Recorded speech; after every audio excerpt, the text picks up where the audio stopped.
Hey, everybody, let me know what you're watching on TV right now: Netflix, Hulu, Amazon Prime, whatever. But now we got a review.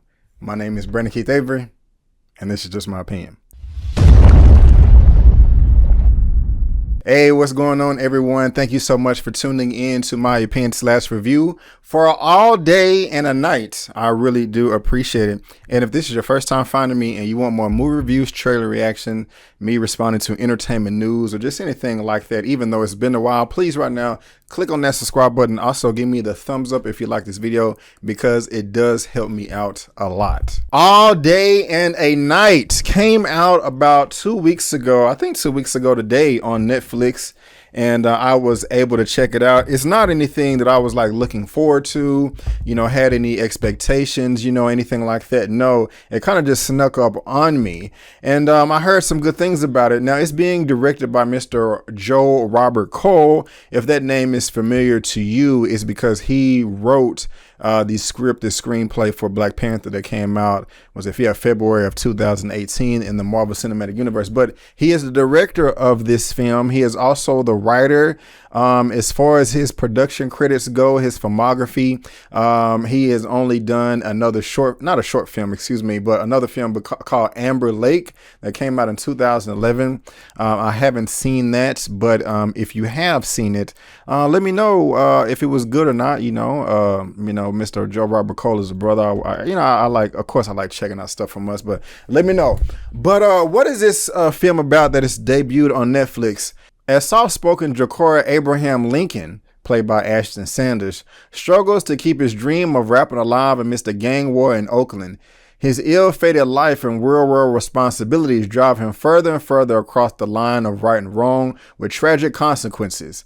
Landing in prison beside his father, played by Jeffrey Wright, whom he never wanted to be like, Ja'Cory embarks on an unlikely journey of self-discovery, exploring the events that unite them, in hopes of helping his newborn son break a cycle that feels unavoidable. A powerful film from Black Panther co-writer Joe Robert Cole. All Day and a Night co-stars Isaiah John, Kelly Jeanneret, Shakira Janape, Regina Taylor, Christopher Mayer, and Yahya Abdul-Mateen II.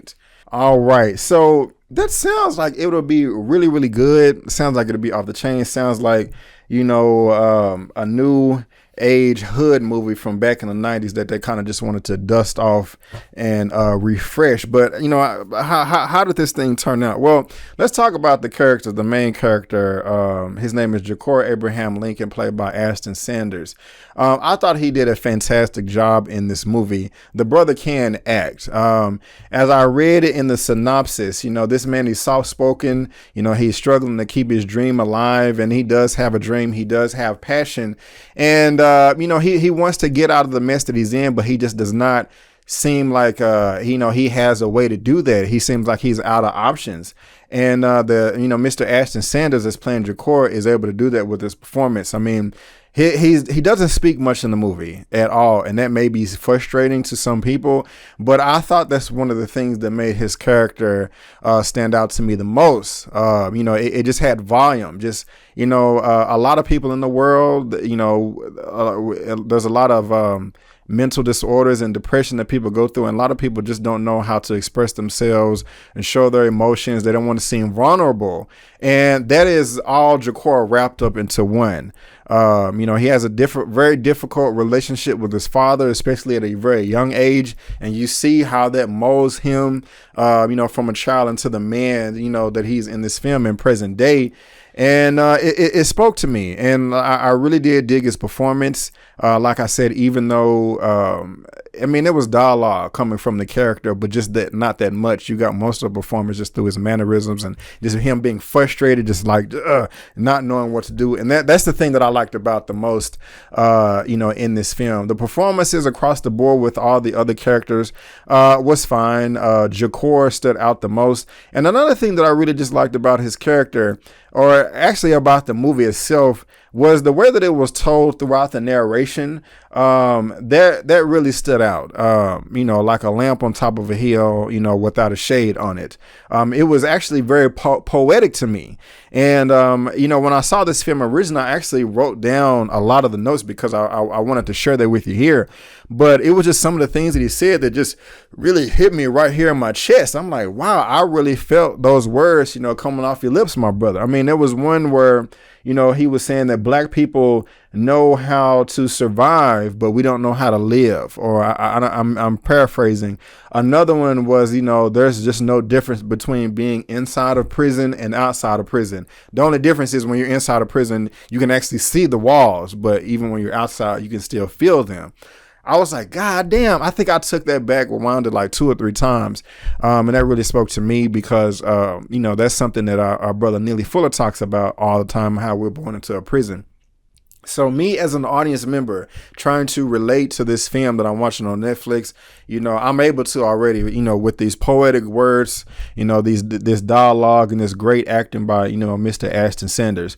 But let's get into everything else in this film because, while I did love those 2 elements, the storytelling through the narration and just Ashton Sanders' character, I was also frustrated with his character and also just the story as well. Now, a lot of people may feel that what I'm about to say is blasphemous, but that's okay. This film centers on, the black community in Oakland, California, and there's just no resources. There's no economic base. There's just really nothing. But a bunch of nonsense, unfortunately, a lot of street logic and no one really pushing themselves forward, except that's what the film is trying to portray, is trying to convey. But I just don't think the film did a great job at that. I was just watching this movie kind of getting frustrated. While I was able to relate to them in some sense, I kept saying to myself, especially with Ashton, like, bro, this is not like you're not a victim of circumstance. It kind of just seems like these are decisions that you're making yourself. And so you're kind of, you're putting yourself in this situation. It's up to you as a grown man to get out of it. Yes, there's white supremacy, but I'm just saying, just the film didn't do a good job of setting that landscape for me, And while I did praise the narration by Ashton, I think it also took away from the film. Like it strengthens his character, but it weakened the film. I know it's kind of hard for me to put my finger on it, especially while I'm trying to do a review. But there was just something there that just really frustrated me. Like while I love this character, I was also frustrated, and just something with that storytelling, just the pacing did seem off. Jeffrey Wright is in this film as well. I think he did a great job. He was hard on Ashton as a child, and that's just a prime example, a testament of how sometimes people are brought up the wrong way and taught that, being emotional or anything like that is taboo. I did appreciate that. I'm kind of down in the middle when it comes to this film. While there was some things that I did enjoy. I don't want to spoil it for anybody. There were some character decisions and motivations, especially towards the end, that just did not make sense to me. Yahya Abdul-Mateen II is in this film. He is going to be in the new rebooted or reimagined Candyman film. He is one of the what's the word I want to use? I was gonna say drug lord, but he moves weight in this film, and he did a good job. I did like his performance.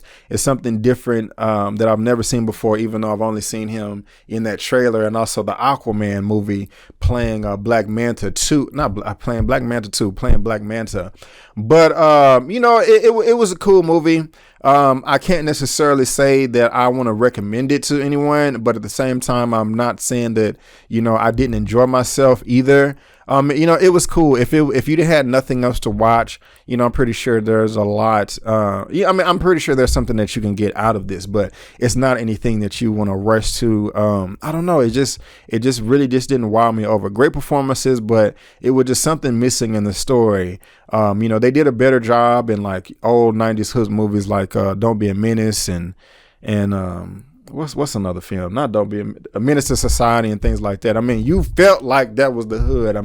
Without them even saying it, but it was just something here that just didn't really add up to me. If I had to rate this out of a 1 out of 10, I I give it like a 6.5 out of 10. Yes, a 6.5 out of 10. But guys, have you seen All Day and a Night? Please let me know what you think. And guys, that is just my opinion. Thank you so much. I really do appreciate it. If you like the video, go ahead and give me the thumbs up. Also, please subscribe to the channel, and also look me up on social media, Facebook, Instagram, and Twitter. It's right there at the bottom of your screen, and we have links in the pinned comments and the description box. But guys, I just want to thank you again for tuning in to my opinion/review for All Day and a Night. And before you go, don't forget to always chase your dreams, because I'm chasing mine. My name is Brandon Keith Avery, and that's just my opinion. Peace.